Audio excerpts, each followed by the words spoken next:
Am a Chandannagar girl, আর চন্দননগরের আলোকসজ্জার কথা না বললে এই উৎসবটা যেন অসম্পূর্ণ থেকে যায়। চন্দননগরের জগদ্ধাত্রী পুজোর আলোকসজ্জা যেন একটা বাড়তি মাত্রা যোগ করে দেয়। আর চন্দননগরের এই আলোকসজ্জার খ্যাতি এখন ভারত ছেড়ে সারা বিশ্বে ছড়িয়ে পড়েছে।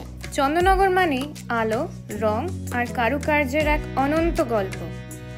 এই আলোকসজ্জার ইতিহাস শুধু দুর্গা বা জগদ্ধাত্রী পুজো নয়, এটা পুরো শহরের গর্ব, আমাদের শিল্প, আমাদের পরিচয়।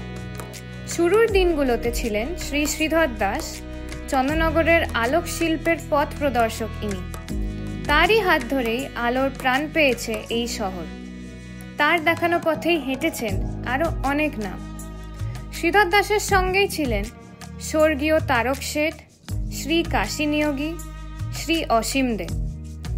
তারক শেঠ এবং কাশী নিয়োগী মেকানিক্যাল মডেলসের মাস্টার মাইন্ডস ছিলেন, আর অসীম দে চন্দননগরে পরের দিকে এলইডি ইন্ট্রোডিউস করেন। তাদের আলো এখনও আমাদের চোখে ভেসে ওঠে। আজকের দিনে সেই আলোয় নতুন প্রাণ দিচ্ছে নতুন প্রজন্ম। কিন্তু এই শহরে সবাই জানে যে প্রত্যেকটি কোণে যে আলো ঝলমল করে জ্বলছে সেটি কারুর না কারুর হাতে সৃষ্টি। তার মধ্যেই এক অনুপ্রেরণার নাম হলো সুশ্বেতা পাল। স্বর্গীয় বাবু পালের মৃত্যুর পর মাত্র 25 বছর বয়সে সে এক হাতে সামলাচ্ছেন পুরো আলোকসজ্জার ব্যবসা। এক পুরুষ শাসিত শিল্পক্ষেত্রে নিজের জায়গা তৈরি করেছে সে অদম্য সাহস আর নিষ্ঠা দিয়ে। সে শুধু এক আলোকশিল্পী নয়, সে প্রমাণ যে আলো শুধু সাজায় না, পথও দেখায়।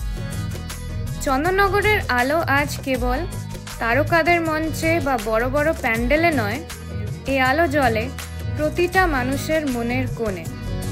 কারণ সারা বিশ্ব জানে যে চন্দননগর মানেই আলো।